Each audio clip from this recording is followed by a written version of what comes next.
Welcome to No Club, the podcast that's like a book club for people who don't think that books reward them enough for being good at them. I'm Chad Ruthermans. And I'm Andy Kinnick. And today we're going to be talking about Devil May Cry, which is a game that was developed by Capcom, published by Capcom, and released in 2001, originally on the PlayStation 2, but with this long list of other ports. Android, iOS, Windows Mobile. Windows Mobile. Yes. Okay. Switch, PS2, PS3, PS4, PS5. Shield Android TV, Xbox 360, Xbox One, and the Xbox Series X / S. It's a lot. Yep. I think it might be the only game that's available on Android TV. Probably. I'd never heard of that before. But first, if you could give us a like or a rating, it would be greatly appreciated. If you're watching on Android TV. Give us 2 likes. Yeah. For mentioning your obscure platform. Because if you're watching us on Android TV, then you probably invented it. Devil May Cry is depending on who you ask, a hack and slash game, a character action game, an action game. That game that was going to be a Resident Evil game, but then got turned into Devil May Cry. Yeah, character action game is the term that I've heard. Yeah. I feel like I've heard it in context before, specifically in reference to games like Devil May Cry and Bayonetta and shit. Mm-hmm. And that's the only context. Like, I don't know what it really means. Well, I think specifically, like, Devil May Cry kind of formed its own genre of action game. Like, it was like the first, at least notable 3D action game that's not like an action RPG. I think that's the distinction, really, is between it's got the kind of combo system. It's a focus on your character and the skills that the character has and kind of like you mastering them. Yeah. Rather than something like an RPG or an action RPG where you have stats that you level up and that impacts the gameplay. Yeah, and it's my not understanding is not a refutation of the genre. I think that it is a good distinction to make because there is a very distinct lineage of games like this.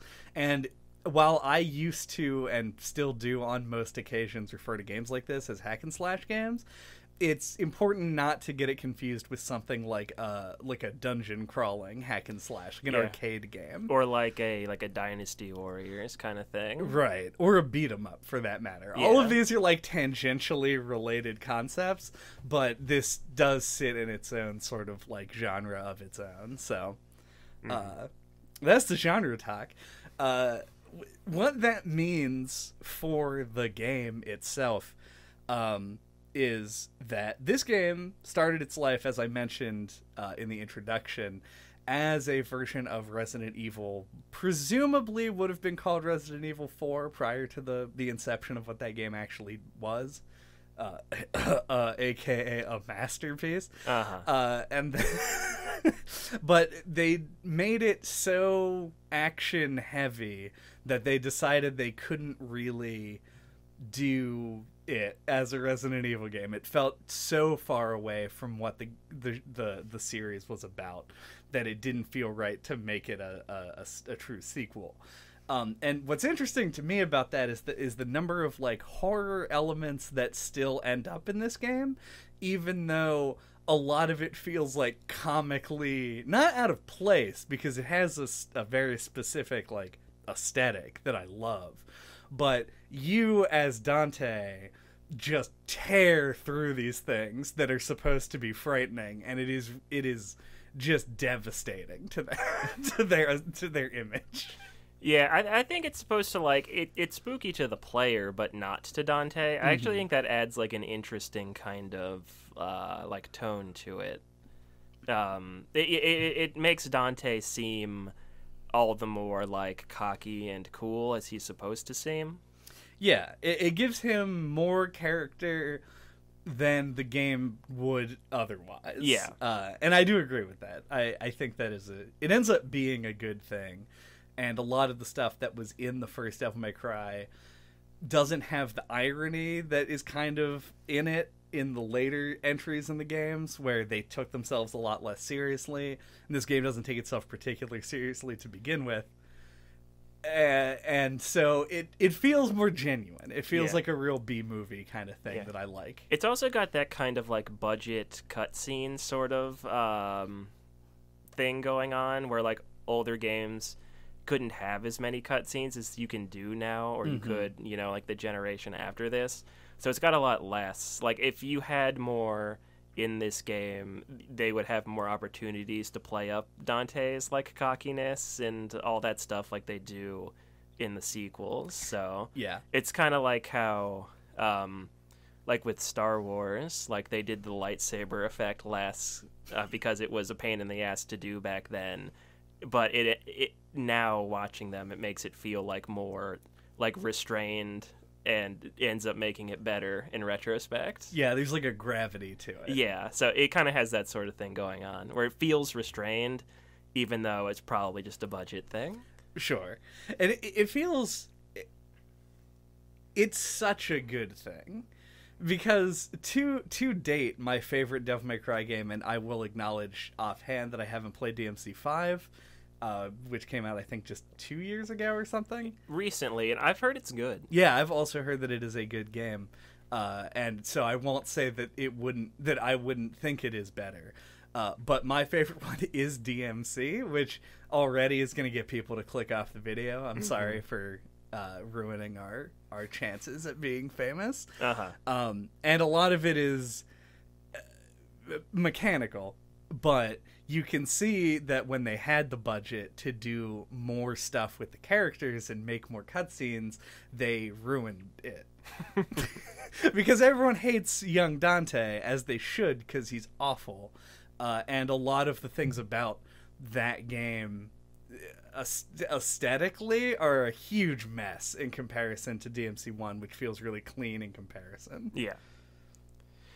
I guess to go back to the comparison to Resident Evil, because it started out as a Resident Evil game, one of the other things that survived is kind of like that lock and key style, like not puzzle, but I'm gonna call it a puzzle. Yeah. Where you had to like get some kind of ancient artifact and take it to the specific pedestal and put it in. Yeah.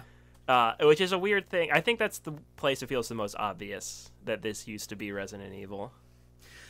For sure. And, like, if you call the things that are in Resident Evil 4 puzzles, then you could call these puzzles as well. Like, yeah. With the exception of things like where you turn the stained glass to make an image, right, like, that got cut out in this game. The puzzles, so to speak, are just your, like, mission objective key items. Yeah, for the longest time, I kept, like, getting to something like that and being, like, mentally preparing myself for, like, an old school, like, obtuse puzzle that would be hard to figure out. And it's always just, I just had to take it to this spot. Yeah. So I was always, like, it took me a really long time to, like, break that expectation that there was going to be, like, a real puzzle. Because, like, especially, like, the later in the game, the mission where you fight Nero Angelo the last time, it has the part where you have to, like, turn the mirror to reflect the light, and you think it's going to be more of a puzzle, and then that's all you have to do, and it's just kind of funny. You just turn it 180 degrees, and that's it. It really feels like if they hadn't already started working on it as a Resident Evil thing, that those things definitely wouldn't be there. Yeah. And obviously, like, that's not what the game is about, but it undermines it constantly, and it's really funny to me, because it'll be like, Mission 12... get this item, put it here. And then, like, if you go to the here and you look, it gives you, like, a cryptic clue. And then when you get the item, it, like, fills in the gap in the clue so you could put two and two together. But because there's only one place you could reasonably even go, and because the mission description already told you what you were doing, none of that text means anything. Yeah. It's just flavor. And it takes, like, 2 minutes to just like run the thing from one point to the other. Yeah. So it's amusing. It's like they The whole structure of this game is baffling from like a modern game design perspective, though I can kind of see how it arrived there. The game takes place in this castle, and the castle is like a big contiguous environment. Like you could just walk around it, assuming there are no big glowy hands to block your way. Sure. And because of that, the game is then broken further down into chapters, which take place in specific parts of it. And what chapter you're in sometimes dictates what enemies are going to be there, and sometimes it doesn't. And it feels like these weird interstitial chapter headings don't really add anything except like a save point to the game. Yeah, it definitely feels like it sits at like a crossroads of like technology and game design and all that, because you can clearly see, like as you were just alluding to, that they were thinking about things on that level of like, oh, the castle is one complete space. And there's even like, I think the last mission is you have to like escape it, so you're like running through the whole thing. But it's also like it does take inspiration from like beat 'em ups and arcade games and stuff, which were broken down into levels. So it's like I think it's how they arrived at the mission structure. Like they wanted to have the levels and give you the score at the end, and so they break it down that way. And yeah, as you said, like at the top, like it is really weird from a modern perspective, because they're like outside of Platinum games. Yeah. I can't think. I'm sure there are others, but I can't think of any off the top of my head that use a structure like this. Yeah, I mean, DMC alikes are the genre of game that is going to do this. It's funny because it did become like, even up to the latest game in DMC 5, there are missions. Like it still breaks it down like that, but the difference is in Devil May Cry 1, it is a whole thing, and then it's just whenever you complete a puzzle or get to an area, You beat a boss, it fades to black, tells you completed a mission, gives you your little payout, and then moves on to the next thing. And like in future games in the Devil May Cry series, and also games like Bayonetta, the levels are more different. Like, you'll complete an area, and then the mission will end, and then you'll move to a new area, and maybe it'll play a cutscene to show the interstitial time, but it isn't just broken up gameplay for the most part. Obviously, there are going to be exceptions. Yeah, I hadn't really thought about it this way, but like you describing it kind of makes me like notice like a difference here. It's like, I think you're right. There's and I think once again this is budgetary related. They make a lot of reuse of the castle, and that kind of, I think, compounds with the mission structure to make the game feel like it's reusing content more than it already is. Because like, you something like Bayonetta, like you don't really go back through areas. There's a couple of instances, I think. Yeah, we actually talked about that on the episode where they do go back, and it's because Bayonetta was like Platinum's breakout hit. It was also a budgetary thing, but it happens way less. Oh yeah, because it's like more linear. Like you're just going from a place to a place to a place to a place to a place. Right. Whereas, Devil May Cry is all in the one castle, and like it's weird because on the one hand, like I love that sort of thing. Like it's a classic one location, like on an island, like that's like a classic setup for older games. Like you just focus on the one location. And you make it all like densely packed and everything. But yeah, it does pair weirdly with the mission setup.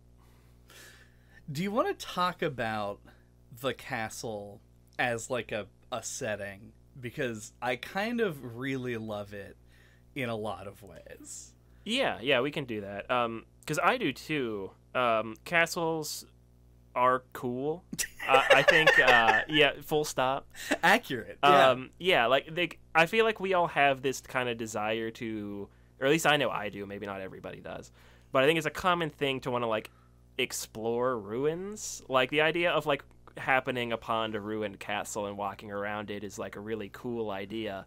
So they make good settings for video games. And I think it's especially interesting thinking about how it was started as a Resident Evil game. Because I'm trying to think, like, has there been a Resident Evil game that's just set in a castle. Like, I know 4 has a castle, Right. but I think the idea of basically doing like a Resident Evil 1, but instead of a mansion, it's a castle, would be cool. Which it seems like that's what this would have been, based on Devil May Cry.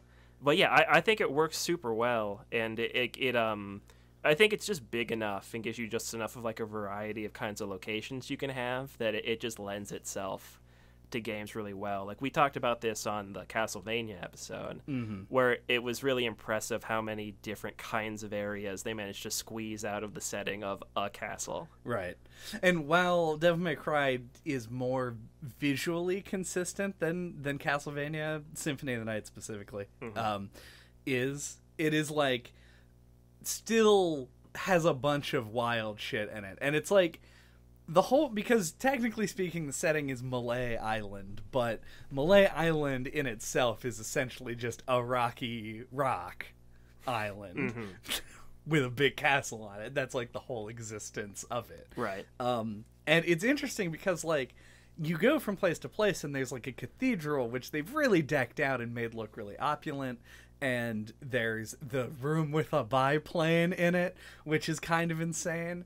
And then all of the little more Resident Evil-y things, like the contraptions and traps and stuff that all exist just sort of like irrespective of the castle setting itself, but all feel really in place because of the sort of aesthetic similarity between them. It's just a really visually cool place to be, even though the game is like pretty dark. Yeah, it still feels very lively. Yeah, no, it makes sense because like it's a castle, right? And they don't have electricity in it, so like it just like it feels like it just works. And it also has that kind of, I think I mentioned this on the Bayonetta episode, but like there's this kind of grainy, gritty style of textures that they used to use, that Capcom did on the Resident Evil games. I have carried over here, and it works really well. You also see this in like Eco and Shadow of the Colossus. That kind of like stone, like gritty stone texture just looked really good on the PS2. Yeah, when applied like this. So like it just it works with the stone castle very well. Yeah, I love the setting, and I like the parts where you go outside briefly, and I love the things that are just like, I don't know how to describe this, like weird. I bet JJ would be the one who had like a word for this. Yeah, that I just don't know, or maybe he would make one up. But JJ, like, if you're listening, drop it in the comments section. Yeah. But like, or on the Discord. When you're going through a space that just, it feels like a real space, and then suddenly there's a rotating floor with spikes that shoot out of it. Like, it feels natural, and I didn't in the moment go, now why the fuck would this be here? Because I'm playing a video game, and that mission structure kind of helps with that, because it never lets you settle in to haunted castle. You're always in an action game when you're playing this game. And in this case, I think it's a good thing, but it does make you like double take a lot of the really video game stuff in it, and it amuses me a lot. This is like D&D cross like weirdo castle ruins. Sure, yeah. It feels more like a real place and less like a Zelda dungeon or something, which feels like a Zelda dungeon is the exact opposite end, where if you stop and think about it, you're like, this just feels like a video game area and not like it was a real temple that ever existed for anything. Yeah. And this is on the other side of the spectrum, where it does feel like a real castle a lot of the time, and then you'll come across a video gamey thing inside of it. But yeah, super good. I liked all that stuff. And the otherworldly areas as well are nice, though a lot of them are sort of like similar architecture but with a red paint on it. Sure, yeah, I think they do a good job with it. I think it works well because there's like a nice progression. I think that's always key with this sort of stuff, because like you start out with the castle and then you go outside the castle, like you escape it or whatever, and then you go through like the woods, and then you end up like in a boat and underwater, and then you come back, and I somehow did forget that you got on a ghost ship. And it goes over a waterfall. Yeah, and then you end up coming back to the castle, and then you end up going to the underworld. And like, I just think it's paced out well, and it gets weirder as it goes. It gets more fantastical. Yeah, like the leap from like ghost ship to underworld isn't very far. And I like that they have like the boss Nightmare, who looks straight up like an H.R. Geiger design. They introduced this gun that looks like its head. It looks like a xenomorph head. The Nightmare Alpha or whatever. Yeah, it's the Nightmare Beta. Like, they introduced that gun, I think, right before that boss.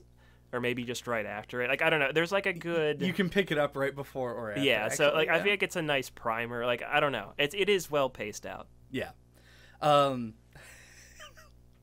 I think I like the move here, because we're gonna go stuff I like, stuff I don't like, stuff I like, and we'll kind of jump back and forth. What a deft ebb and flow. Yes, where it's like a Pixies album.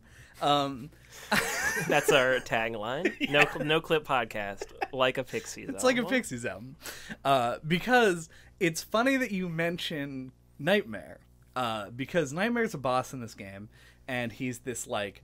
I think he's described in lore as being like he's like a Mundus created underworld weapon. It's like a living weapon. He's like a he's like a tank. Yeah, like I was gonna say a weird like eldritch space tank. Mm-hmm. And that's not what Nightmare should be. Because if you're playing Devil May Cry and you have a boss called Nightmare, it should be it should be a camera. It should be a thing that you're supposed to use to view action in a convenient way, because that is the true nightmare of Devil May Cry, is trying to do anything while the camera just decides what direction it's going to point at any given time. So my first question for the developers for fucking Shinji Mikami, that's not who made this. My first question for Capcom and for you. Is at what point, as a representative of Capcom America, at what point in human development did we go from being able to comprehend fixed camera angles and the fact that when the camera changes, your directional input doesn't change, so you keep moving in the direction you were going, and started doing what I do, which is frantically click the control stick in 100 different directions trying to go the right way, even though if I just held the button down, I would just keep moving the right way. I mean, I don't know, because I feel like fixed camera angles are a thing. Like, if you would have given this game to me when I was like 14, I would have like fucking hated fixed camera angles. But somehow I've looped back around to like they don't really bother me now. I don't know. Yeah, because I made the like adjustment pretty easily, and it wasn't really a thing. Obviously, it would be better with regular like regular camera, third person action game camera control, and control with the right stick and everything, but. Obviously another holdover from Resident Evil. But, yeah, I don't know. I just was adjusted to it pretty easily. I don't know. I don't have anything specifically against fixed camera. I think that it can work, and I think that in certain situations it is arguably better than a camera, operator-controlled camera. I actually really, liked that this game trusted me enough to just be able to keep moving in the right direction instead of having tank controls. Oh, okay, yes. That's personally, true. Yeah, like, I'm like, see? Like, you don't need to make an awkward movement system just because you have a fixed camera. Yeah.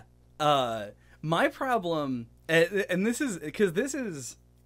My question was not as sarcastic as it may have come off. Yeah. Because I think... I wouldn't have guessed with that big setup that you had. I know.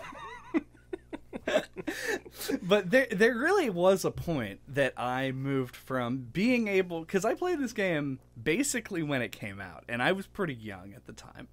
And I remember playing other games with fixed cameras that did similar things, and then I also remember much more recently complaining about it on the No More Heroes episode, and the camera, when I'm going down the stairs, changing, and then him turning around and going back up the stairs. Mm-hmm. I don't know, there was a point in my life where I understood the fluidity of the movement in the fixed camera angle game, and now I do not. I will run, the camera will change, and then I will turn the control stick to go in the direction that I'm now facing, and it has leeway before it switches over. And I think what it wants you to do is, if you want to switch the direction you're holding, to recenter the stick and then press it in that direction again, and it will recenter it, like recalibrate, and have you go in that way. But I just never got it. And it really isn't a huge deal through most of the game, but then it's in boss fights, it is a fucking nightmare. Pun so intended. To try and, like, move around and, like, avoid attacks from things that are off fucking screen.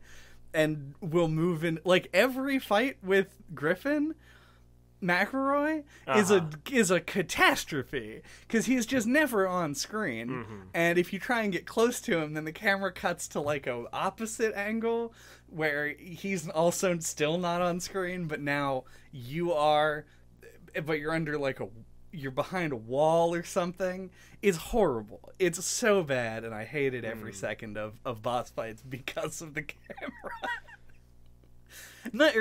Not Knight. What? Spectre?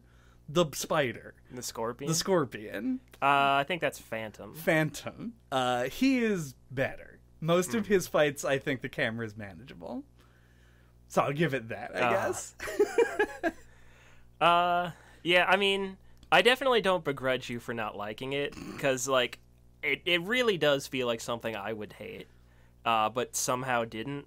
I don't know. I think maybe in your older age you're, like, more stubborn and just kind of want to keep doing what feels natural to you and not relearn an old thing. Resistant to change. Yeah. Not so much resistant to change, but, like, resistant to, like, go backwards. That could be. And I should have thought of that before I played a game from fucking But I'm not a psychologist, so fuck if I know. Yeah, the camera just bugs me now, and yeah, I mean, it's weird because I don't remember it being a problem when I was a kid. Totally reasonable thing to feel. I am definitely, if you're a longtime listener of the cast, have an old games literacy that not everybody does, where I can easily go back and play an N64 game that I've never played before right now and would have, like, no hiccups with it, so... Right. And the idea of plugging a Wii in fills me with, like, an unbearable nausea, so... Yeah, so, you know, different strokes. Yeah. Welcome to the Different Folks podcast.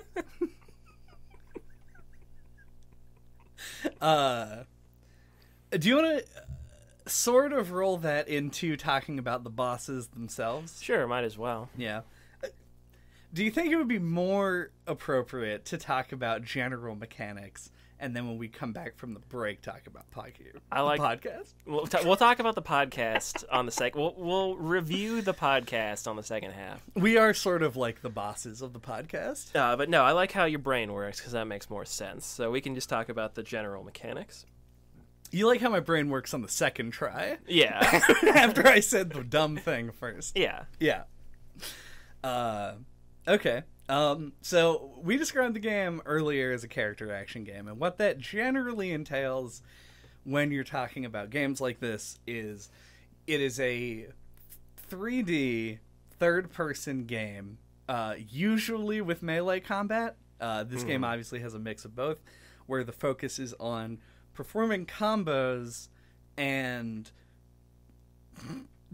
like continuing strings, I guess. Like, the goal often is to destroy an entire room of enemies in one big fight, like without going over here and hiding behind cover or doing whatever else, going into the menu.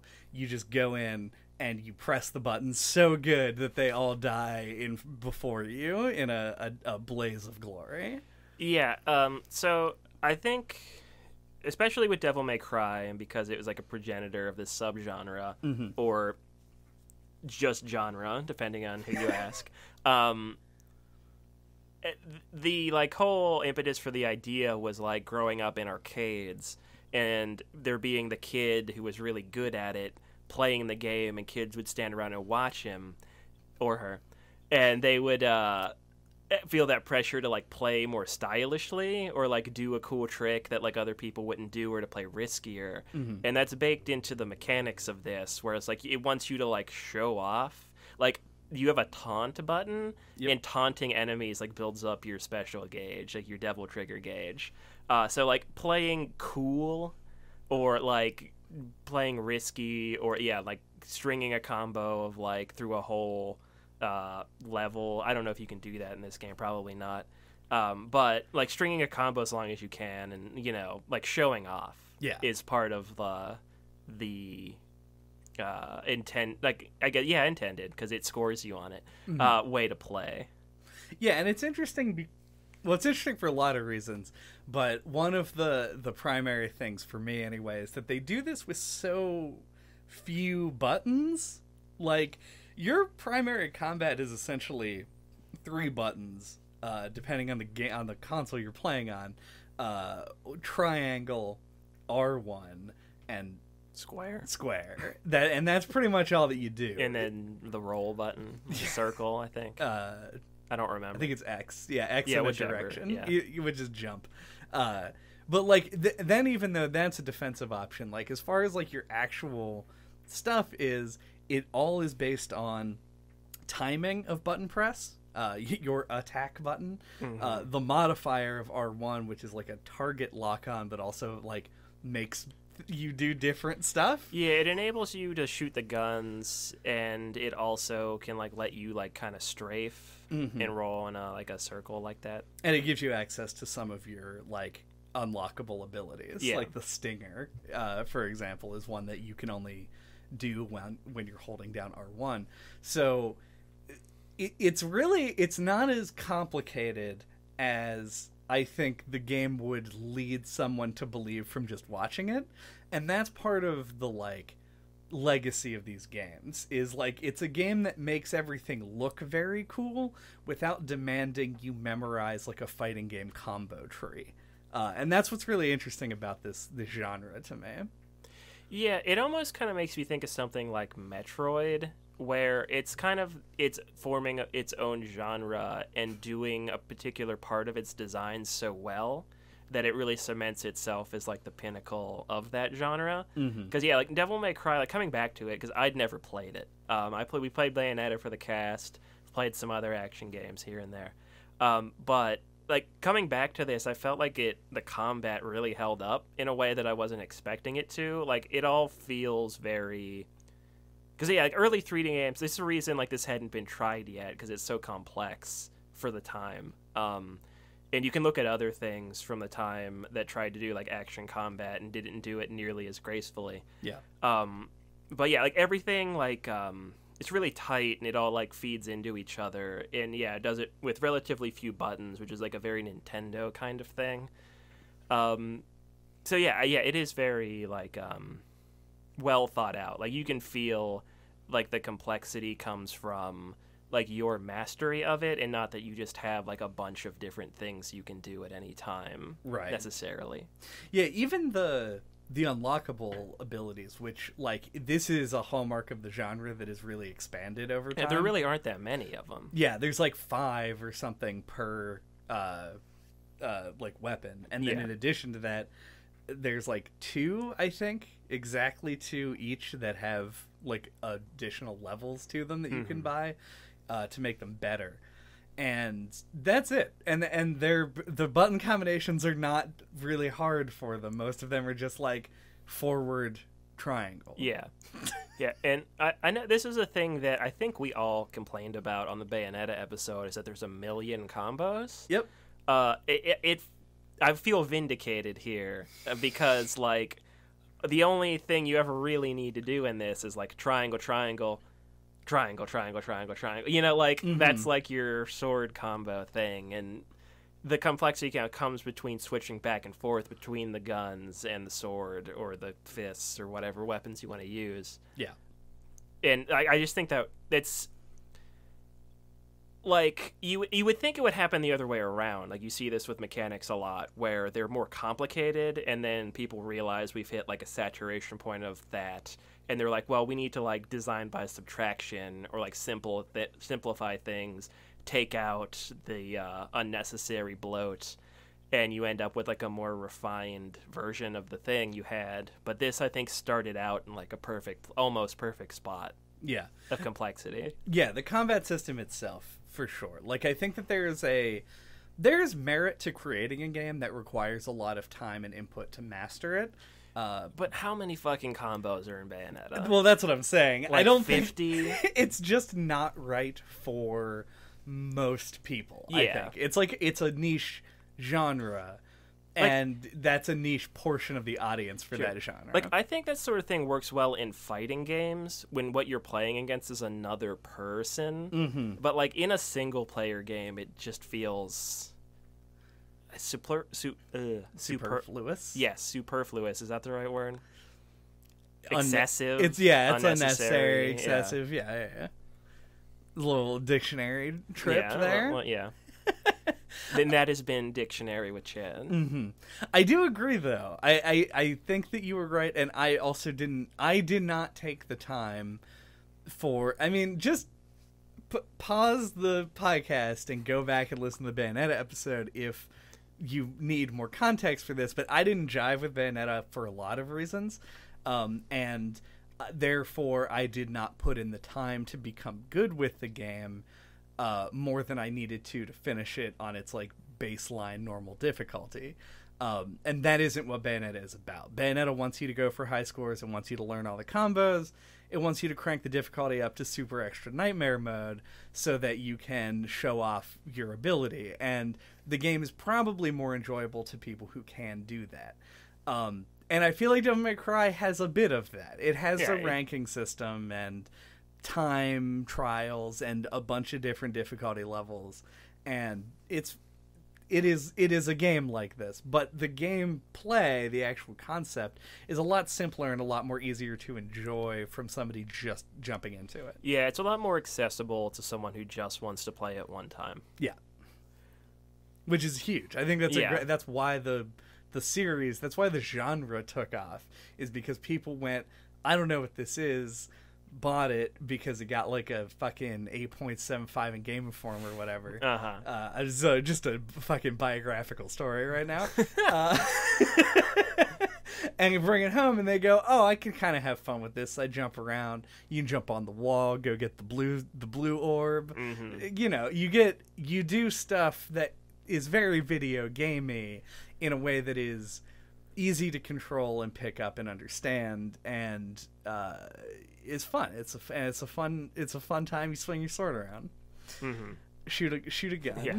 Also, in Bayonetta's defense, or to aid people who want to play Bayonetta, you can play it more like this. Like, the way I played Bayonetta is like I just found like a combo or two I liked and only ever used those and never worried about doing more.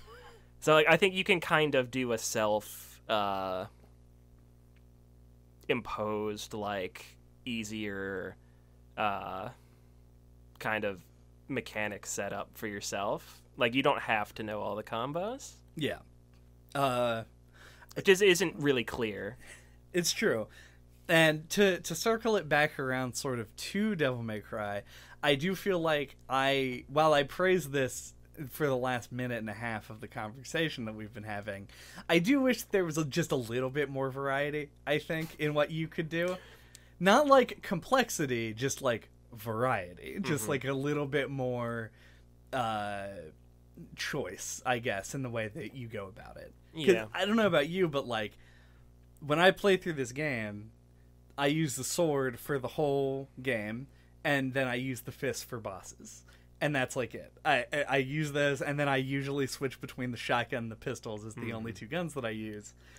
And it gets real, like, samey. Like, I understand I could switch more often and try on occasion, but I feel like the game is almost designed more with the mobility of Alistair in mind for the overworld. I found myself playing that way early on, but then began, like, switching pretty regularly between everything. I actually never found the shotgun. Oh, no. Yeah, and I've ended up loving the grenade launcher.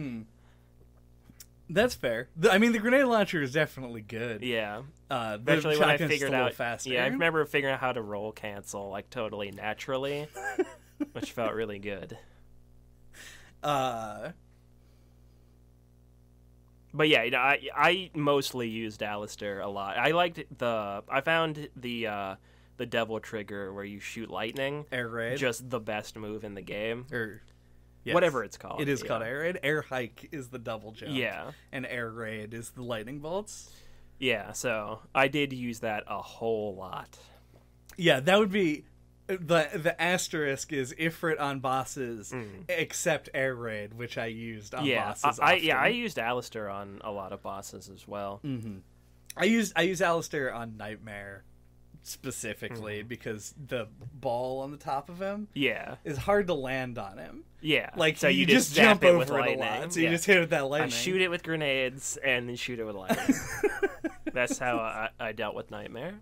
That is another problem that I had sort of with the combat is, I guess not with the combat, but more with like the enemy placement and layouts of levels. And I think a lot of this had to do with that camera issue I was talking about, where I felt very frequently like I didn't even want to engage in melee combat and would rather shoot guns at people from afar because they would be off screen. Right. And it's like I could get close and potentially just eat shit. Or I can stand right here and shoot grenades at them and nothing bad will happen to me. Yeah. It felt like the scales were tipped too far in favor of just shooting grenades. Yeah, I feel like that's like a normal mode thing. Sure. Like I think they scaled it down a little bit too much. Like I've heard people who are really good at this game talk about how it feels like the game was designed for the hardest difficulty, and then all the other difficulties they actually lowered it rather than like the other way around, like you would think a lot of other games do. Yeah. So it seems like that, like an over dumbing down or simplification. Yeah, it just makes the safer options a little bit too good, where the fun of the game is to push in, be aggressive, be aggressive. Yeah, there are only certain kinds of scenarios where I would do that. Like anything where like the camera angle set up so you're coming at, like something you just have to like blindly fire. Because you don't know if someone's going to be coming at you. Yep. Literally, I'm just replaying a scene in my head over and over again the whole time that we've been talking, and it is right before, I guess, the Colosseum bit, where you come out of this, like, bunker in the fucking woods, and the camera's just pointed straight at you, and they're the marionette guys who throw the flaming discs at you. From off-screen. They're just totally off-screen, and, like, you have to come pretty far forward before the camera will change, and they're all just in a little fucking corner. And so if you move a little bit to the right, the camera changes again, they're off-screen again. Yeah. So I just shot grenades at them, and I had to go through that area twice, because you go there and then you come back, and I shot grenades at him both times because it didn't feel necessary to engage. Yeah. But yeah, I agree. I think that people have talked about how it feels designed for Dante Must Die mode. Yeah. But we also just said that the game is really great for somebody who wants to just pick it up and play through it once. So that would be, I would say, a flaw. It works well for new players, but it doesn't play best for for experienced players or whatever. Yeah, no, it isn't like the lower, like normal difficulty does feel like it's balanced a little weird. Because there were parts that felt way too easy and parts that felt pretty hard. So it is a mixed bag. That's what you just said. It's probably the most balanced on Dante Must Die. At least the impression that I get. Yeah. Ba, ba, ba, ba. On those sultry horn notes, do you think we should talk about how those mechanics impacted the bosses and how those bosses impacted the story after the break? I do think that. Hell yeah. I should, if we're going to keep doing it in tandem, I should stop framing it as a question. Dante must die, and we're like, Dante must take a break.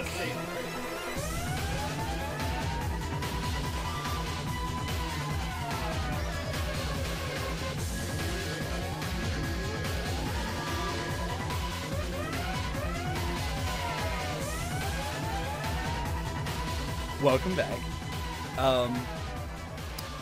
I brought up the idea of talking about bosses.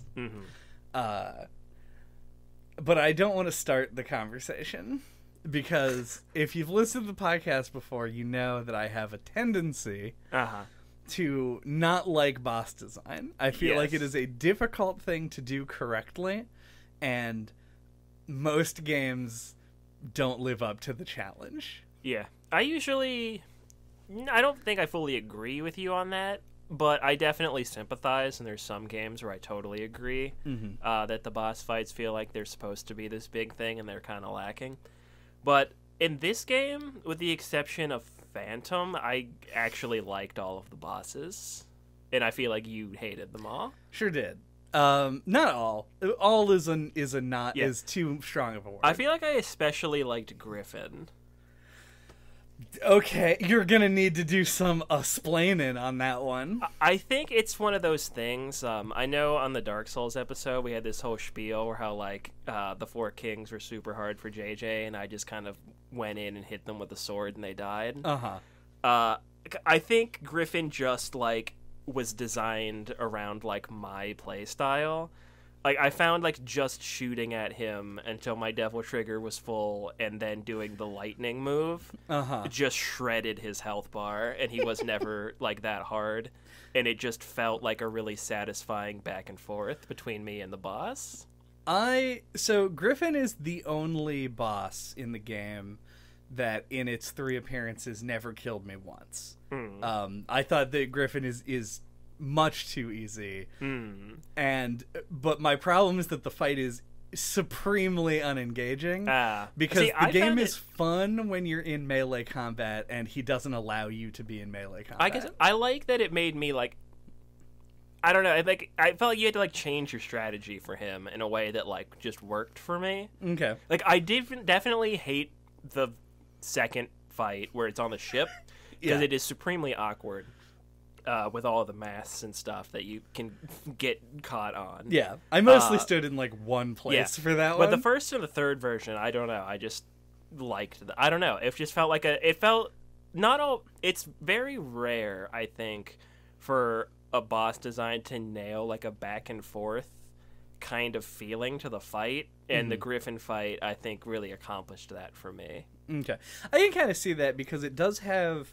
The cool It design. Was very easy, though. Yeah. But it was it was like one of those things that just felt really satisfying to execute. The cool thing to me about Griffin's design is that he has more like of a bullet hell sort of element to him, where you're trying to dodge these like wave attacks. Yeah. And it's great. And he puts like platforms up, which I love when a boss just like puts platforms in an arena, because it's funny because it makes no sense, but I like the idea that they're like changing the environment that you're fighting in. I'm A+ fine with all of that. That's very cool. I just don't like that the primary method of damaging him is essentially just shooting at him and occasionally being in Devil Trigger and probably still shooting at him, but with more damage. Yeah, I liked it because like on like my first fight with him, like that's so not how I fought anything else, and I had to like figure out that like that's what was good against him.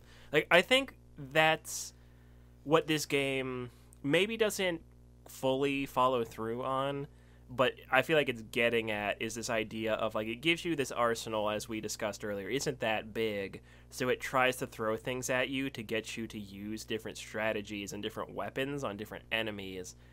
And it's not always successful at that, but the bosses are one area where I feel like it did get me to do that. Like, I usually in other games will really like fist weapons, like I like melee, like up close melee combat. But like when I got Ifrit in this, I just did not like them at all, and just wouldn't. So slow. And just like refused to use them. But then I ended up using them on like Nero Angelo, and then that made that fight way easier.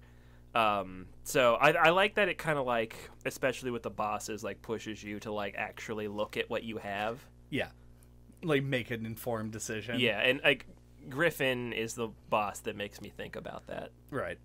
Yeah, I mean, obviously I don't like disagree with your opinion there. That's valid and fine. But I hated Griffin. I hated Nightmare. I also thought Nightmare was cool because he actually felt like kind of a puzzle. Like, it took me a while to realize that like keeping the things on the walls charged up were like what made him attackable.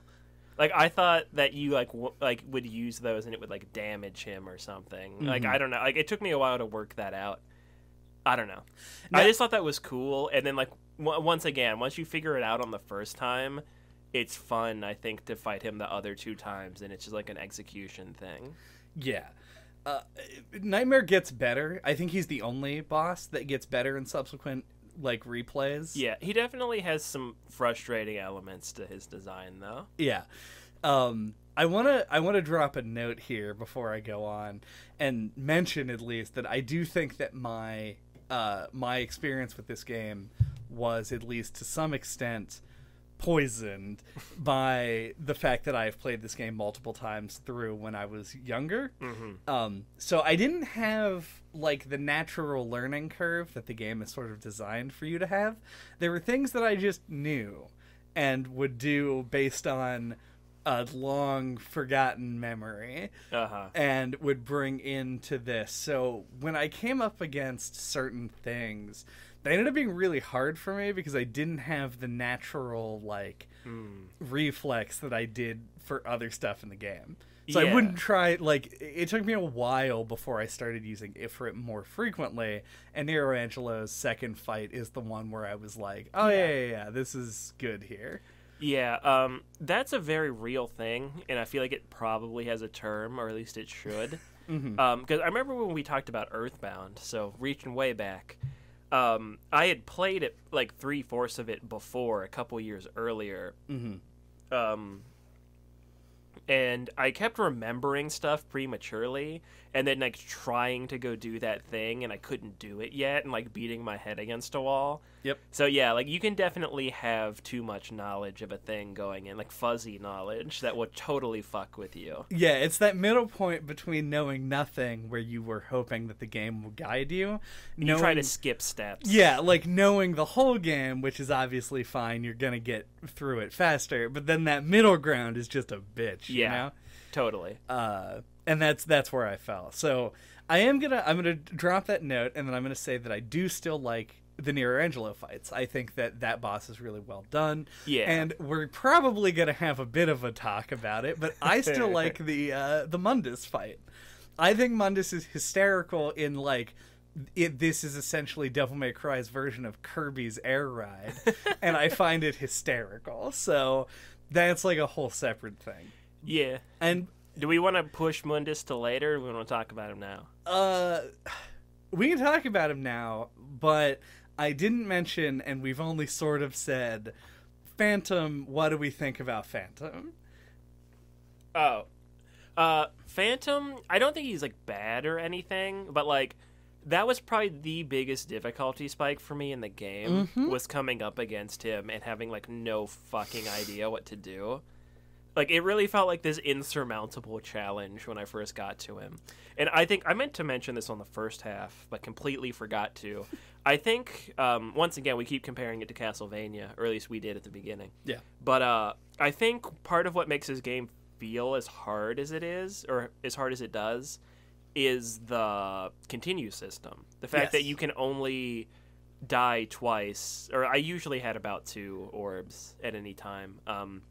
You can buy more, but they're pretty expensive to stock up on them or anything.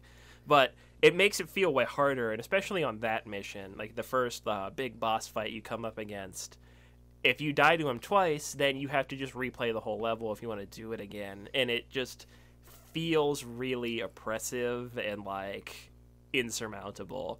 I ended up, like, looking up a YouTube video, because, like, early on, I really felt like this game felt impenetrable, like, once it first started getting hard. Yeah. So I looked up a video, I was like, Devil May Cry beginner tips, Devil May Cry Phantom Easy Kill. Yeah, kind of thing. And then I watched a guy, he, like, did it, and then he was just, like, hitting him in the face with the sword, and I'm like, oh yeah, like, it sounds stupid now that I'm saying it, but, like, I'm trying to, like, you get into that mode where you try to play super safe, and you're just, like, standing across the arena just shooting him with pistols and doing no damage. You know, it's like you just have to kind of, like, play it like any other fucking action game, and you have to, like, get up to him and hit him and then dodge his attacks. Like, you know, but it's like, there's this whole thing where you can, like, jump up on his back, and he has a weak spot up there, but it's really hard to do. It sure is. So you can get focused on that. Like, I feel like the fact that you can only hit him in the face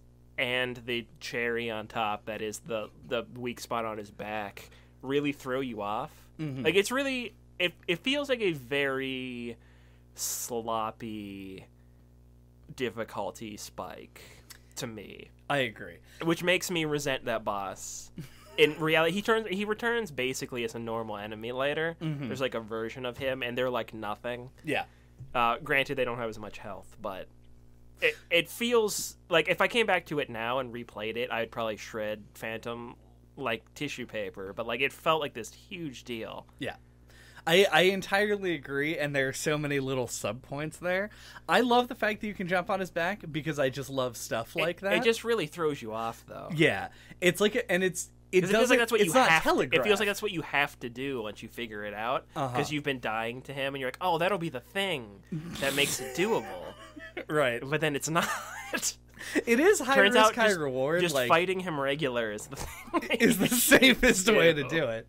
Yeah, especially because you can stagger him, and you can, like, reflect his fireball move. Yeah. Which are all easier to do if you're standing directly in front of his face. Yeah. And the only thing that you really have to worry about getting hit by is his, like, little swipe attack. Sometimes he'll shoot lava up. Yeah. So... yeah, it's weird how just devastating that boss is if you haven't played the game.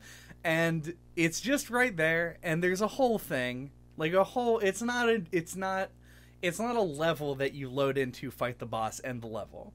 It's like you load into it, you have to go over to where the thing is, go across that bridge, fall into the ocean, fight the skulls, jump back up, then go back across. There's also a red orb cache at the top of the statue that I insisted you gotta get them, because you gotta get those red orbs early in the game. That pre-order bonus. 5,000 free red orbs for $2, not free. Oh yeah, there you go. Cough up. Cough it up. And that is irritating. It's a really long run back, and it doesn't feel earned in the way that it does in other... I mean, it's an old game, is what it comes down to. The game came out in 2001. You have to reload your save when you die is just a thing that was true. Yeah. And once again, like, different strokes for different folks and everything. And I know that sort of thing, like, frustrates you and makes you mad. I don't like repeating content. But, like, to me, it just it's more like dread.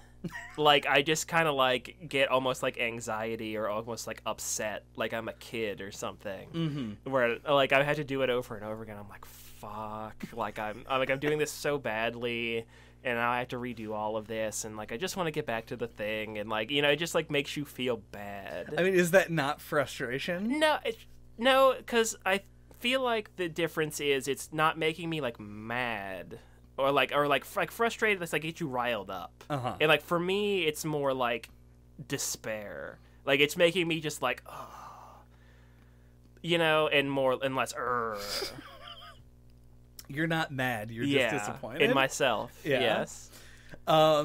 Sure. So at this point is when I will say that I became so frustrated with the game that I stopped playing it before talking about this on the podcast. Now, I did play this game Many times. It was a kid game. It was a game that I played through Kid game? Yeah. And I doubt that I ever got to Dante Must Die difficulty. I can't imagine a kid would. It just doesn't seem like a thing that I would have wanted to do.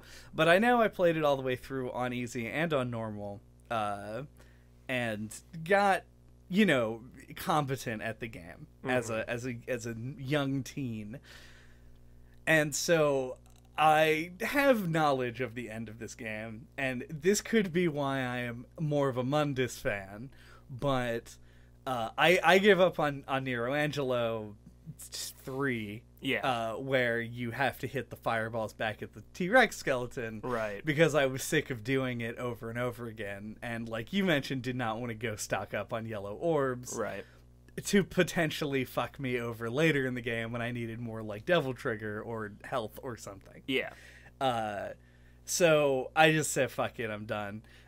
This game was immensely frustrating for me, and I think the bosses are kind of what did it. But even then, I still like the design of Nero Angelo's fights. Yeah, I haven't said anything about it yet, but I also like Nero Angelo. It was one of those things, like, after doing Phantom, as I said, a huge difficulty spike and whatever, the next boss you fight is Nero Angelo, like, his first version, and I beat him first try. Yeah. And it felt like, I was like, oh, man, like, I'm getting good at this game, yeah. Now, but... yeah, the second time, that's when I started recording footage, so you get to watch it if you're watching on YouTube. And also, if you're any good at this game, I'm sorry, because because it's a first time playthrough, and you'll get to see me struggle against stuff and not realize that you can buy Devil Trigger upgrades until Chad tells me to later after I stopped recording. So have fun with that. He was doing a challenge run. Yeah, I was doing a challenge run. But when I got to the third, and it's one of those classic JJ's not here, but it's a JJ style boss fight. It's putting you up against a character that has like similar skills as you. It's like a one-on-one, like, fight against something that's on the same footing as you.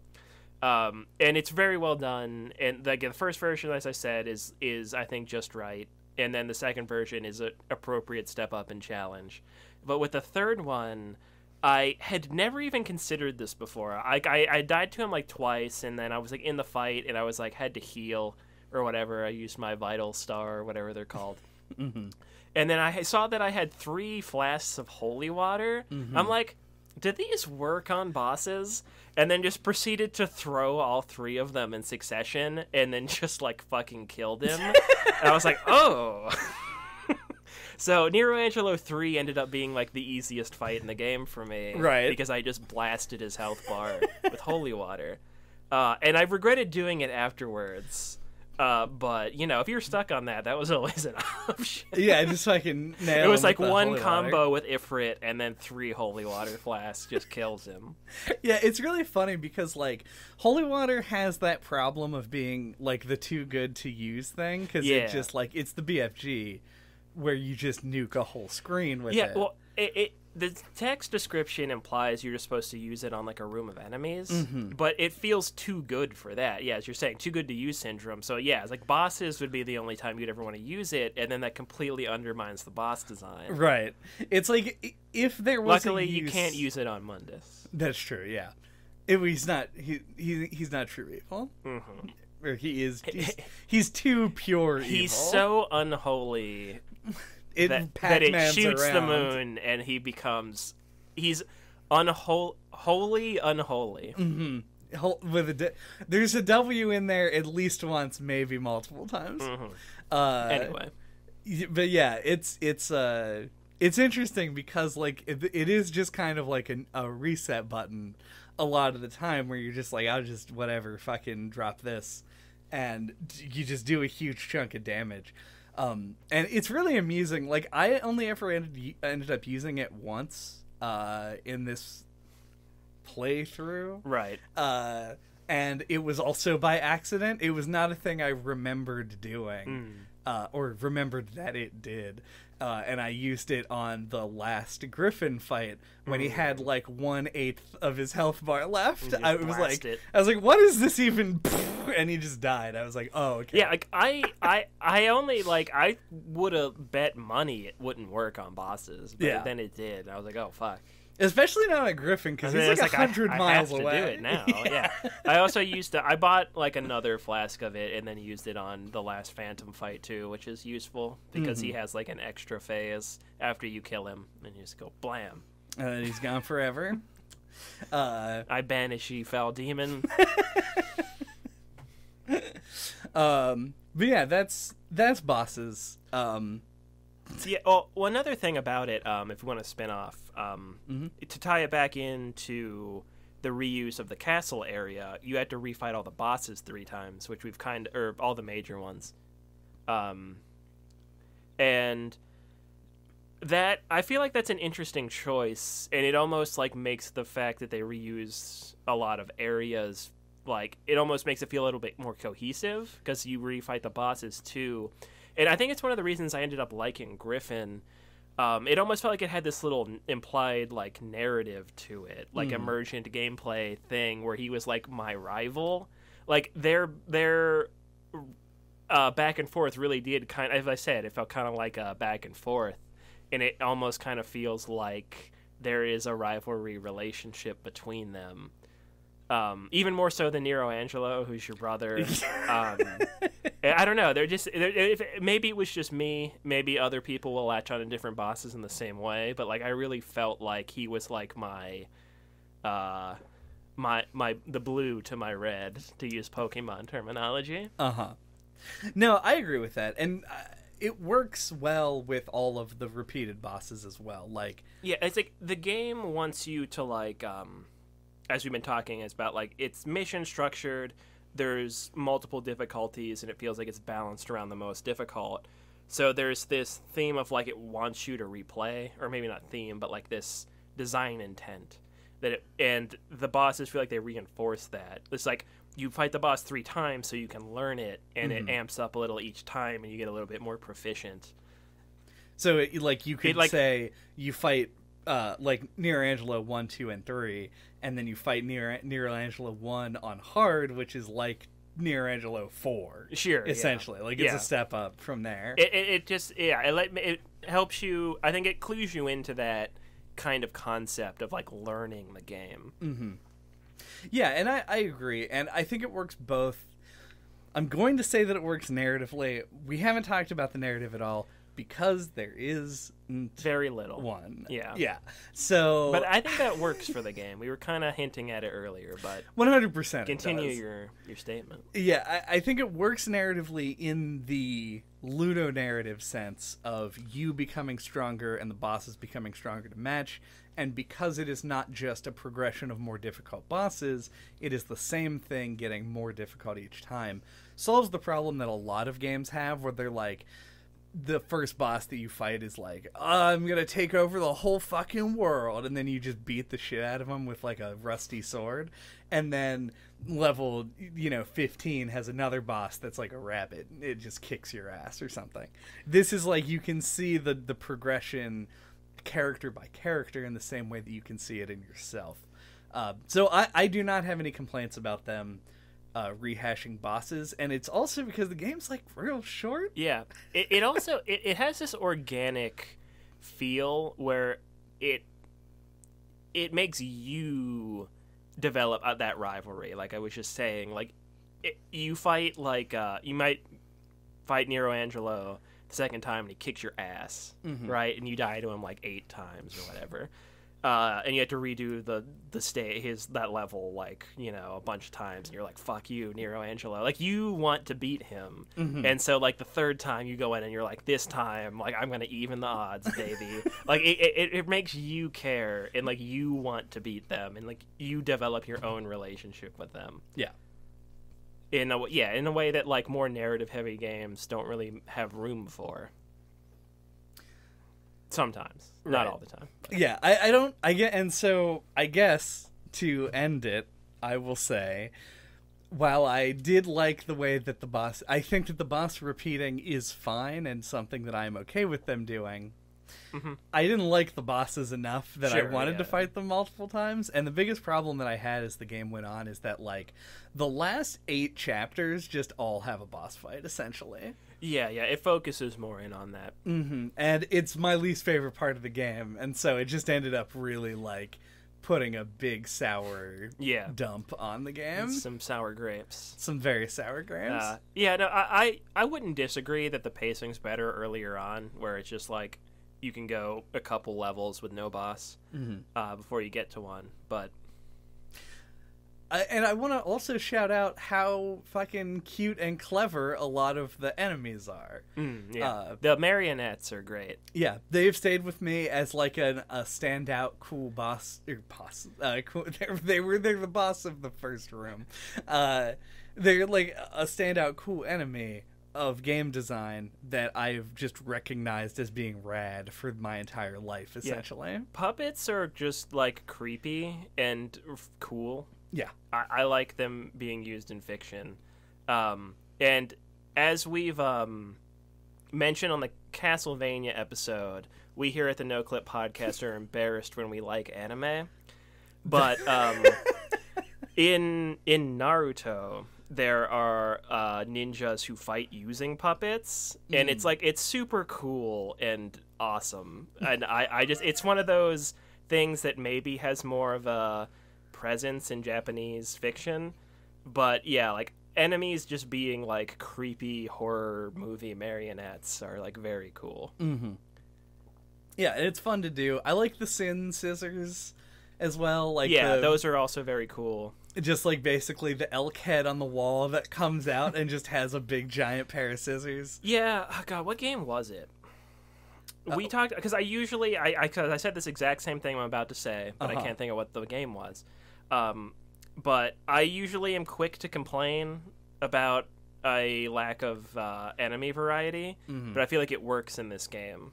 Oh, it was Silent Hill. Oh, yeah. Which makes a lot of sense, because I feel like they're kind of similar in scope, where they're not super long, but they're dense, and they don't have that many enemies, but they make the most of it. Yeah. Yeah. And I think this game does it. And not only that, but it's not even that it has necessarily a lack of enemy variety. It's just like there are like 8 kinds of enemy, and there are like 8 areas, and they just have the same enemies in those areas. And then sometimes you get a super version of the enemy. And I don't know, most of them are fun to fight. I said I like the sin scissors. I like their design. I don't like the fight necessarily, because it usually just shoot them. Or you jump up and drop down on them. Either way. Sure. Yeah, you have 2 options, and neither of them are very dynamic. But I don't know. I like how they're balanced for the most part, and once you kind of learn the enemies, you can start taking on bigger and bigger groups. It's more fun emphasis again on the learning aspect. I felt it does feel like each enemy, more so than other games, at least for me anyway, make you use your brain a little bit. Because there's like those enemies that are like the lizard men with the shield thing. And it took me a little while to realize that you had to like break the shield with like a certain kind of move before you could properly damage them. And like, you can't just hack and slash. Right. So I like that about it. It makes all enemy encounters, for the most part, feel like you actually have to like think about them a bit. And not all games accomplish that. Do we want to talk about the story? Yeah, we should touch on it. Okay. I feel like the beginning of this game feels like the most PS2 thing ever. It sure is. Where Dante's in the bar, it has like the Devil May Cry sign, and there's something about it just feels like the quintessential PS2 cutscene. But yeah, I like. All of that's very corny and sets the tone very well, or campy, maybe is the better word. It's definitely both. Sure. But yeah, I think it sets the stage well, but then it has a nice contrast when you get like dropped off at the castle and it's like mysterious and all that, and you run into the creepy marionettes, and it's like the initial like and Trish just fucking ghosts you she immediately. just disappears, and like the initial like foyer or whatever you say it, it's like dark and kind of spooky, you know. It's a nice tonal contrast, and the narrative itself, though, I think it's very simple, but it hits that sweet spot. Like, I think, because as somebody who really values narrative in games, different types of games, I think, benefit from different types of narratives. And I think this game has just the right amount of narrative and just the right kind of narrative for the kind of game it is. Yeah. This is a game that is so dedicated to its, like, campy aesthetic that the game basically time stops for Dante to make a quip. Like, whenever they're doing narrative... It's like the taunt mechanic. Exactly. Well, except in the taunt mechanic, people can still hit you. There's danger Sure, but there. that's the whole thing about it, though, is that you save it until the point where you have the time to do it. But then somebody throws a motorcycle at him, and he's like... I remember when my mom threw a motorcycle at me, or whatever he says. And then he shoots And then he shoots it with the guns, and it pushes it back onto her, and it explodes. And it's funny, and it's funny in an, I think, intentionally cheesy way. It definitely wants to be like that. Yeah. And that is like the tone that it sets. And yes, the taunt mechanic does play into it. It's just not exactly the thing I'm talking about. I'm just saying it's like a reflection of it, though. Mm-hmm. It wants you to do the same as Dante does in the cutscenes. Mm-hmm. But I have not played any of the other Devil May Cry games. But I listen to video game music at work all the time. And this random, like, video came up on, like, a music playlist of a guy who did a bunch of, like, guitar covers of, like, video game songs, as people do. And the very last song on it is a song from Devil May Cry 5, and I think it's called, like, Pull My Devil Trigger or something. Of course. And it's the best fucking song. Like, it nails that tone so perfectly, where it's, like... It sounds like if you read the lyrics on paper, like the corniest thing, but then in practice, like the kind of song it is, it just encapsulates that tone of Devil May Cry, where it's like, it's campy, almost kind of B-movie type, like schlocky, like too cool style action, but just done in such a sincere, good way. Yeah. Execution is everything. And that song, I think, really embodies it. So you look that up if you're interested. But yeah, I actually do think, to get back to the narrative, more generally, that Nero Angelo, which I think means like false angel in like Italian or something. There's also like a translation discrepancy between his name being Nero and Nello Angelo, where I believe it is supposed to be Nero, and then it got mistranslated that's as Nello. Why, that is true, and that's why I said it that way, because I learned that, and then just started saying it that way. But anyway, it's actually his brother Virgil, correct? Dante and Virgil, Dante's Inferno, classic, etc. Italian. So if you know that, then you'll probably see this coming a little bit, but either way, I think it's effective. It's very simple, symbolic, and thematic stuff. But I think it's effective. Like fighting him the last time, and he takes the helmet off, and he's got a regular dude man's face. He's got a regular dude face. It's just like, as I was kind of getting at, it's not like, as we know now, like emergent gameplay or anything like that. But you do form these little organic like narratives or like observations you make, and like you draw your own kind of satisfaction out of what's there. So yeah, it's one of those ways that like games, I think particularly from this era, kind of benefit. Like a lot of games, like I think later in the PS2 era, early PS3 era, kind of try to lean into their narrative a little too hard and forget to kind of just let the game happen and let you stew in it and let you play for longer. And this game, I think, it nails that ratio. Yeah. It nails the ratio because it is so obvious that the game is a mechanical experience first and foremost. Yeah, but then it ends up benefiting the narrative too. Like, it's just like, once again, Star Wars comparisons, lightsabers, blah, blah, blah, from the first half. But it's just one of those things where I don't even necessarily know if they were genius and they were going for this. But it just ended up kind of working that way, where it benefits both halves. Well, yeah, that's sort of what I'm talking about. Yeah, like, the idea that the mechanics lend themselves to creating a sort of player-centric narrative of the other characters who are all antagonistic to you, supplements the fact that the game introduces a story and then picks it back up in the last hour and then runs with it till the end. Like, the overall narrative of you actually finding and killing Mundus is such a small part of the time that the game actually spends on its story, and it is like, I guess, lacking in text, but it doesn't feel like it's incorrect the way that they've done it. It seems like everything is sort of meted out. They were like, this is as much as we need to focus more on these things that are going to be more important to the player, and that's how we ended up with what we have. It's funny to me that they spend their cutscene budget very often on making one bad joke and then doing a lead into a boss fight, and that's pretty much it. Yeah. Because Dante only goes between telling bad jokes and catastrophic melodrama. Those are his two modes. Yeah, 100%. He should have been the one to fill your dark soul with light! I want to layer the audio. Yeah.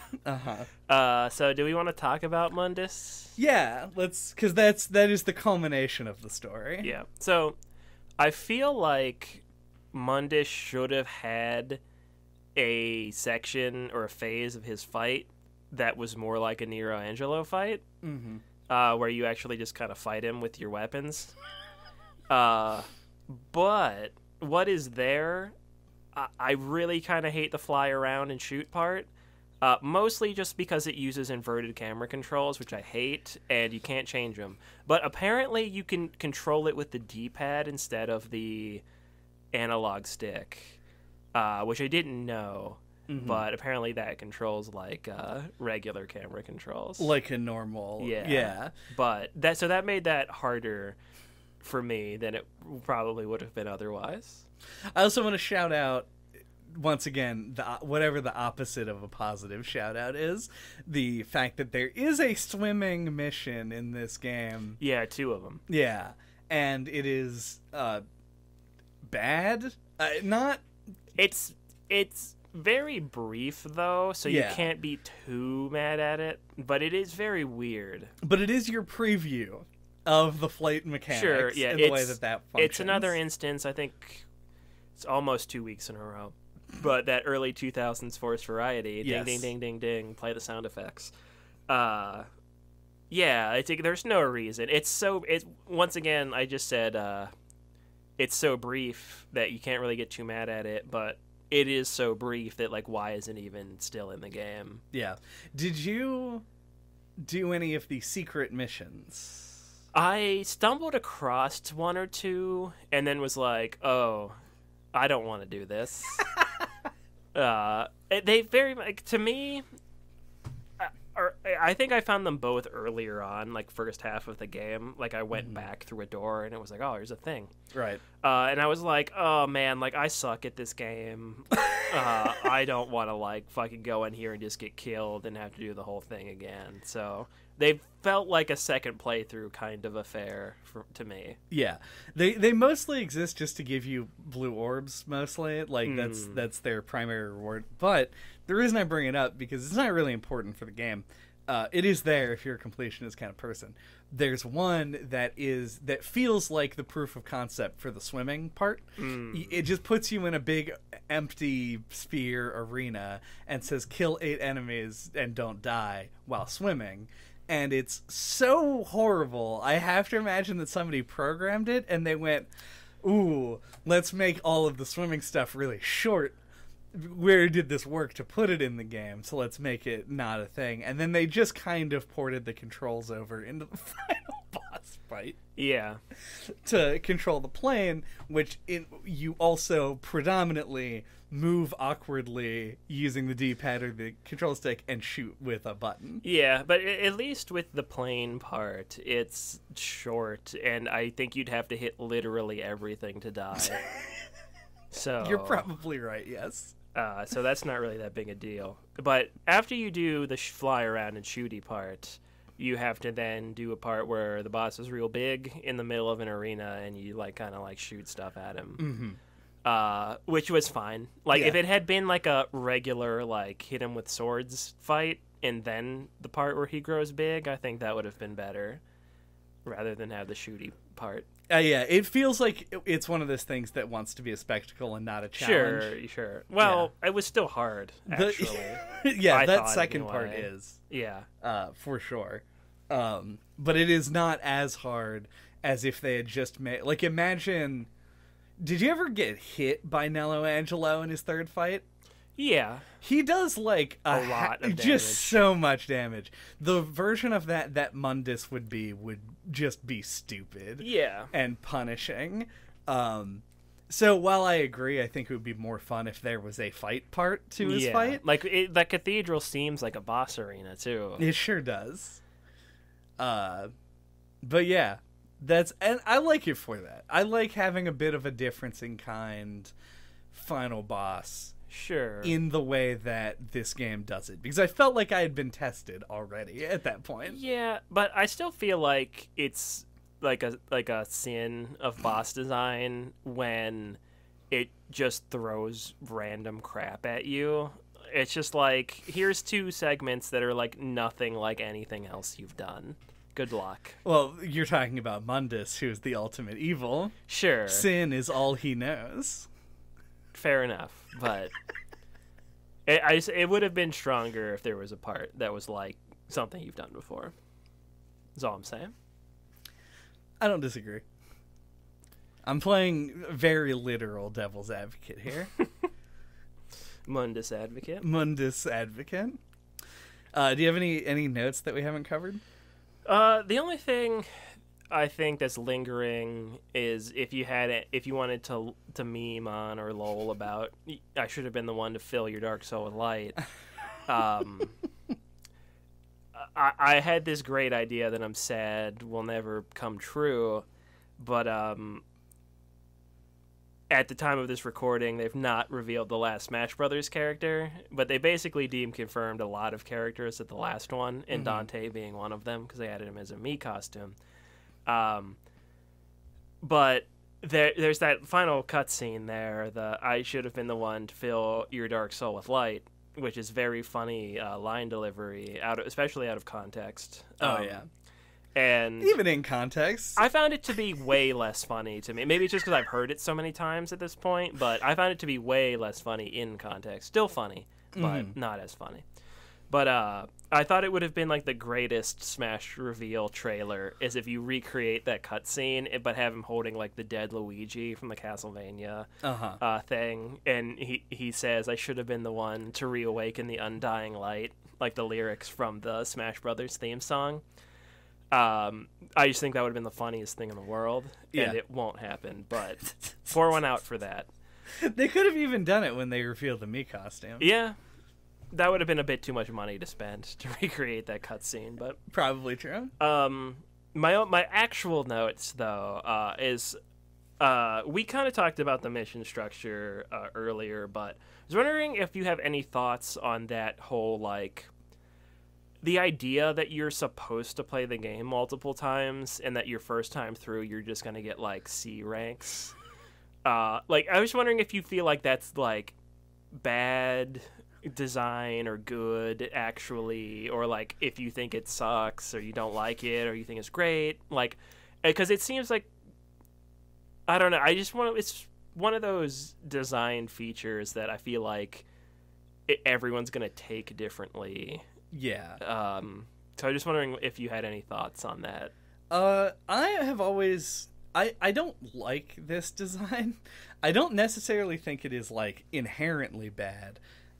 Because, in my opinion, I don't think that really any game that's made by a AAA company, like game design house, is meant to be played more than once, in the sense that like the game just isn't over until you've beaten it multiple times. Like, maybe that's the intended experience, but it's never going to enforce that in any way. And I think most people won't. Most people won't play a game multiple times, at least not anymore, especially. And the problem with the grading system, which is what I really take umbrage with, is just the fact that most people playing through, even if they're doing just fine by by any standard that a video game would normally hold you to, are just going to get straight like D through B with the occasional A rank in their playthrough of this game for the first time. And it just feels like it's rubbing salt in the wound for people who think this game is difficult, which it is. I didn't feel like I felt worse about getting Stone awards in Bayonetta than I did about getting C ranks in Devil May Cry. Mm-hmm. But it's still like, it's just like negative reinforcement that's like, by the way, you're bad at this game, that I don't think need to be there. Because like, if they really wanted you to feel bad at the game, they should have made the individual levels like harder. You're still beating the levels. Why are you then telling me that I didn't beat it as good as I could have? Especially since time plays so much into the grading. Mm-hmm. It's like, of course you're not going to finish the map in 30 seconds the first time that you play it. So like, maybe just hold the grades off until subsequent playthroughs. That'd be my only real thought. Yeah, I mean, I have mixed feelings on it, because I feel like initially I feel the same as you. Mm-hmm. But like, I don't feel like the more I think about it, like I'm not so sure. Because it almost feels like certain missions are really short, especially in this. Bayonetta's a different story, as far as I remember anyway. But like, there are missions where it's like, does it want me to just replay the same level right now until, you know, like... Because it's so short. It's like, maybe that is like supposed to be obvious that that's what it wants, and then I replay it again and can do it faster and then get a substantially higher rate. It would only take like 2 minutes or something. But I feel like it's just not at all clear. Like, it feels like a decision made for like a very niche audience, or like a very specific type of person. And it's, yeah, like, I just think it's not like signaled at all. It's just weird, because I don't know, I feel like there maybe is something to it, but I feel like there needs to be something in place to like make me engage with it that way, or I'm just not going to. Yeah. Well, and it doesn't, like, the game itself, I feel like maybe, yeah, the rating system can sort of point you in the direction of practice a level to get better at I think it's more there to encourage you to play better, more so than it is to make you feel bad about how you played, like you said. But it does come off that way sometimes. That is probably more in the line of like what the design was. Yeah, it's like, oh, here's like the hint that like you can do this better. Like, if you think it's really hard, maybe it isn't actually, and you need to do something different. Yeah.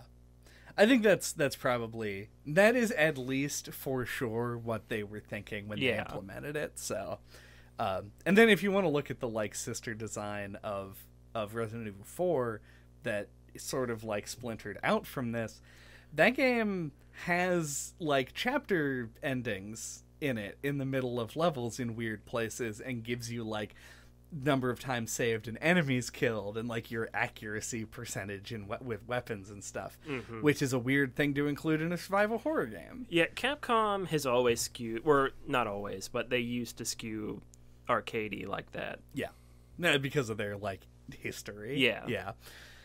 And yeah, I always thought that was weird, and sort of like, you know, this game gives a lot of context. It feels super weird in Resident Evil, even though 4 is more actiony. Yeah. Do we have infernal thoughts? Not gonna go with devil? I'm not, no. Okay. Or triggered thoughts. Anyway. That's what I was thinking. My infernal thoughts, though, which are different than my triggered thoughts. Yes. Are... this game, I didn't know what to expect, really. We played Bayonetta forever ago, as we mentioned, but I'd never played this and had, obviously had heard about it and had wanted to for a long time. And I found that mechanically it held up way better than I expected it to. It does have some rough spots, but like as far as like older games we've come back to, I felt like this held up really well. And yeah, as I said, I really didn't expect to. Like 3D action games are very complicated, and people still struggle to make good ones now. Like we played the new God of War and had all kinds of problems with it. But yeah, for what this is, I think it's fantastic. Especially if you're viewing it from like the time it came out. It's got it's very tight controls. I think just the right amount of like complexity to its systems, like just the right amount of weapons and abilities you can use. The story, I think, is just right for how long and what kind of game it is. The castle setting is cool. Cool is a very good word. Like I think more so than any other game we've probably ever done, this game is cool. Mm-hmm. And yeah, it did all the things that I expected Devil May Cry would do based on its reputation. And maybe even a little bit better. I thought it probably would have aged more than it has.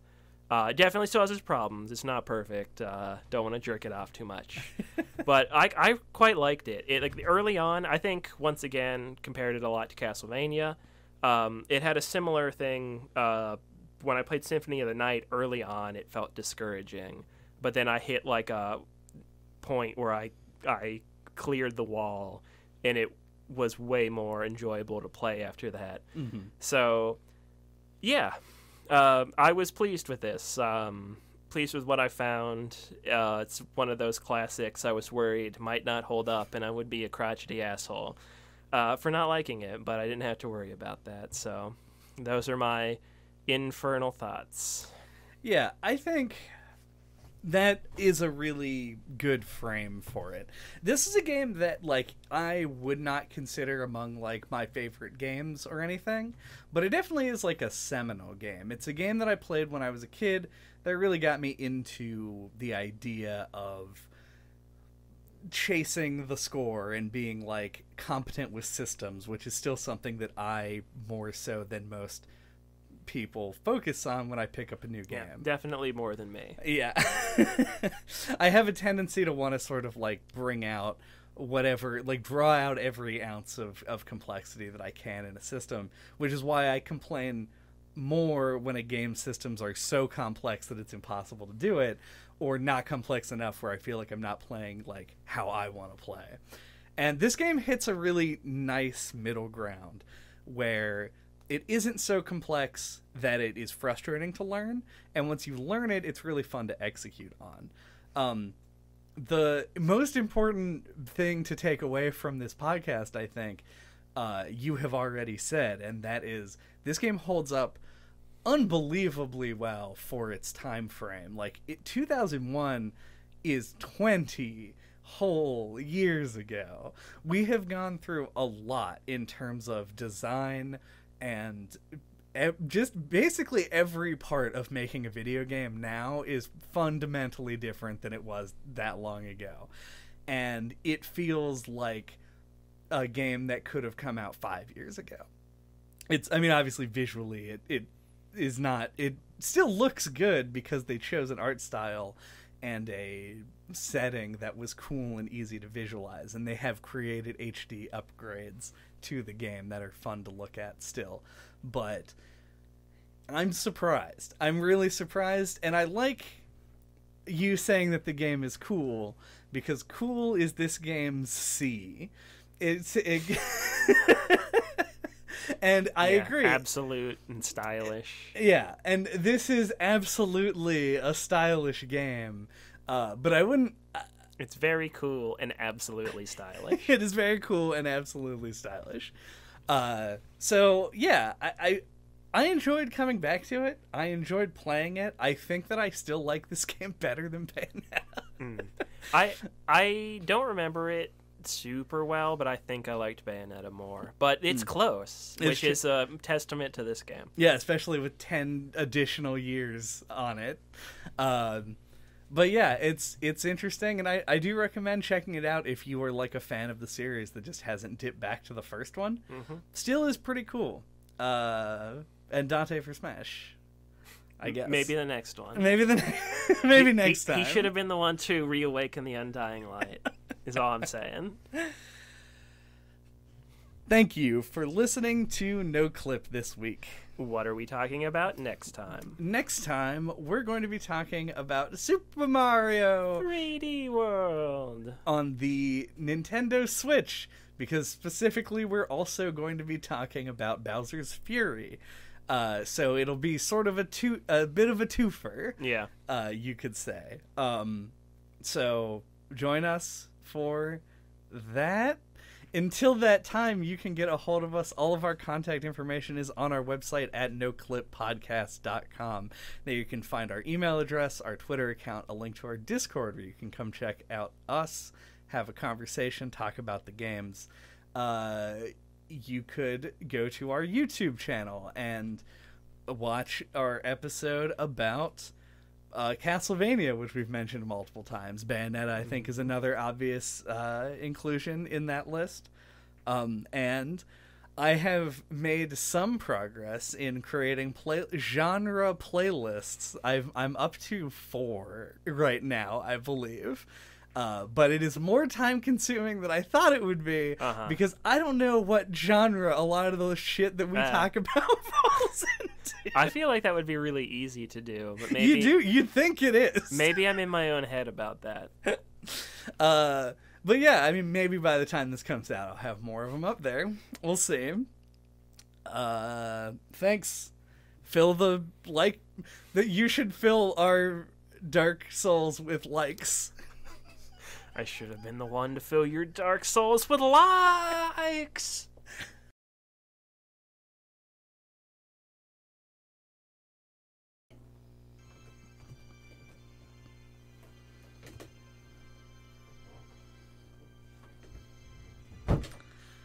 Should old acquaintance be forgot and Mundus brought to mind?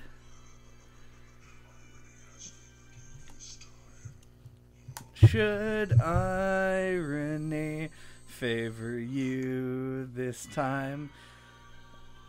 And Trish is over there.